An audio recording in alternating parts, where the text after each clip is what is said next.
Okay, I'll look at you. Okay, I moved to California, about 20 years old. It was like a spur of the moment thing. I was working with a producer in Kansas. He was about 35, 40 years old. I went to every studio in Kansas during that time, basically I was trying to get me a 4-song demo so I could so I can get a record deal and shop my record deal because that was the standard back then. So, so that ended up to me going all over Kansas City, Kansas, and Missouri, looking for the right studio to make a demo.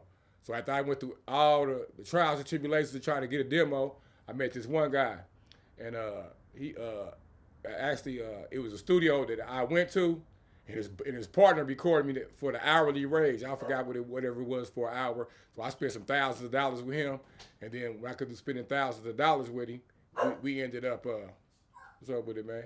So then, so after I spent thousands of dollars with him, with me and my partner that I was hanging out with at the time, we was riding through the city listening to the demo, and he's like, man, that demo ain't banging like that, man. He was, and it wasn't banging how we expected it to be. So he gassed me up and talking about, man, blah, blah, blah, blah, blah, blah. So I said, man, take me back down to that studio, man.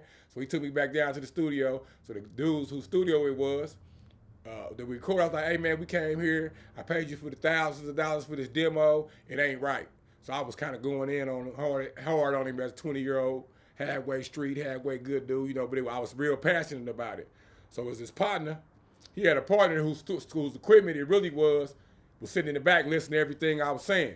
So about 2 weeks later, this guy gave me a call because we didn't come up with a resolution that day. So the other guy called me, said, that was my studio equipment my boy was using. He wanted to be a studio engineer where he charged people by the hourly wage for the studio time to record songs. He said, but I'm a producer and you a rapper, and what I want to do is I want to find an artist to work with. I'm going to do the beats and you're going to be the artist. So and we're going to split the publishing 50-50.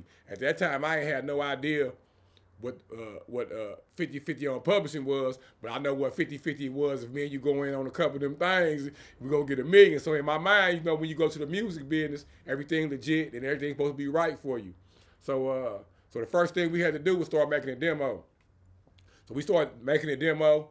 1 year went by, 2 years went by, 3 years went by. So the time was going by. So I was still getting the music made and stuff like that. He was introducing me to other people that he was dealing with in the business, but the finished product would never get done. So it was one Jewish lady that he was dealing with who invested some money with him based off of him introducing her to me. I guess they had a falling out. So one day we was in the club. She's like, hey, man, when is your music going to come out? When y'all going to finish your demo? When y'all going to finish the demo? But I was in Kansas, so I was really kind of relaxed because I was at home. I got my mama, I got the streets, I got my job, it's my hometown. So when you in your hometown, you kind of be relaxed. But she was putting the pressure on me. She's like, man, you better get your music made because this dude is not going to be living in Kansas this summer. He's moving to California. He already buying new drum sets. He buying equipment. He been flying back and forth to California, getting himself set up. So when it dawned on me, that's what he was doing.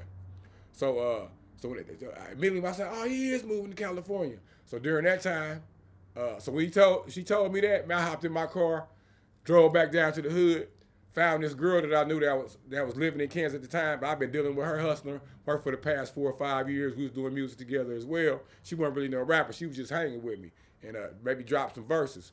So I went and found her. I said, you still ready to go back to California? She's like, yeah, whenever. So I went to my mama's house. Found her, went to my mama's house, told my mama, I was like, hey, Miles, I'm moving to California. She's like, I ain't going to tell you to go. I ain't going to tell you to stay. 3 days later, I was calling the dude, talking about, hey, man, you moving to California? He's like, yeah, man. I was like, all right, when you get here, let me know when you get here. I'm already in Stockton, California. I'm five hours away. So I went through a whole bunch of stuff in between Stockton, ended up staying in Stockton for 8 months, getting a job, getting a house. But the music business wasn't even what I thought it was going to be because I'm already on the detour. It was like a total struggle. So 8 months passed. I ended up moving with him. So he was already on TV and stuff, on BET and stuff like that. So over the 8-month period, I see him because he was a drummer playing with bands. I see him on Jay Leno, Arsenio Hall. And so basically, in the kid coming mind, in the country state of mind, you think when you see somebody on TV, you think they making millions of dollars, right? So So the day he came picking me up from the train station, I thought, well, I didn't see it on TV. We going towards the hood. We ain't going to a 90210. We going to the hood. So I ride in the car like, dang, where we going? Where we going? Where we going? So we ended up took me to the hood. So, but the apartment he was staying for, so the duplex he was staying in, he had all the equipment set up like that. So boom, all right, we back to business. So he introduced me to the dude that was his partner that he knew that lived in Cali already, who he had made his plans with, because he knew this guy when he grew up. So he had moved to Kansas, and the other boy, his partner, stayed in L.A. So his partner was 35 or 40 at the time too, but they hadn't signed each other since they was kids. So now he like, so they had so he was like, man, that's my boy right there. He cool. And that's what it is. So, but his boy that he said he was cool, he grew up in L.A., gang member, already been to jail for doing shit niggas doing gangs, but when he told me old boy was cool, so no matter what happened, you know, I'm saying dude was cool. So immediately we got to it. So immediately we started recording the music and stuff like that. But so every day we would be recording, but he was in a band, so maybe we might record 3-4 days, and for a whole week. He gotta leave LA, so he on tour. So while he on tour, I'm still at the house dealing with all these LA niggas. Oh man, because they hearing some dudes down here from Kansas. They over here got the studio and stuff like that. So me and his partner, who owned the property, who was paying rent with me and him, got cool and stuff like that. So after about the third or fourth month, his partner started acting strange. He was like, "Hey man, did your boy pay me the rent? Did your boy pay me the rent?" Now I'm like, man, I don't know. I gave him mine, so I wasn't really checking on dude. So I'm like, man, you gotta talk to him when he come back. So we'd be going through whatever but I was getting a friendship with dude too. Like everybody in the neighborhood while he was out doing this thing, I was really getting embedded in this hood down here. So every time he would come back from out of town, his boy would never mention the rent to him. I guess he would never say, hey man, he never got the rent straight. He just bypassed it. So then dude to go out of town. It'll happen again. At the time too, I had my son with me too, because when I moved to Stockton, because when I left Kansas, I left my son. I think he was maybe about one. He was like one at the time. So in my mind, when I left Kansas over the night on spur of the moment, I'm going on that young man. I'm gonna move to California on Monday. I'm gonna be rich on Tuesday. You know how you be thinking in that state of mind. Did you ever get affiliated with gang life or involved in any of that type stuff?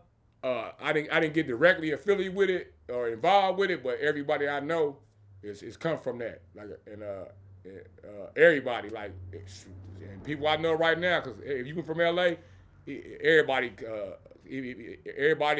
tapped in to the gang. So, but even in Kansas, you know, because Kansas had a lot of gang stuff going on too. But I always been rapping, dancing, and pop locking and acting and all that kind of stuff. So that in sports and you know, I always been family orientated type stuff. I was always in groups, you feel me? Band class, marching. So that kind of kept me away from all that, even though my partners was involved with that. But they come around me, you a gangbanger, now you want to be a rapper. I'm dancing, now you want to be a dancer. So that's how I avoided all that. Okay. I didn't really get the pressure to be in the game. I got the pressure of where I'm from. So once I get with the once I get with the people, once I get with them, my character overshadow that. You feel me? And then the people that's gang banging, they want to stop gang banging. They want to come around me because early on, since I touched down, I didn't know it, but I made it when I got here. If we look at the story, even with the Little Romeo stories and it's going on right now, and all these stories behind all these artists, why they had a deal. I made it day one. I just didn't realize it because I'm coming from a small town. So when you're coming from a smaller town, Kansas Midwest, they coming from another city, they got like California and New York is God.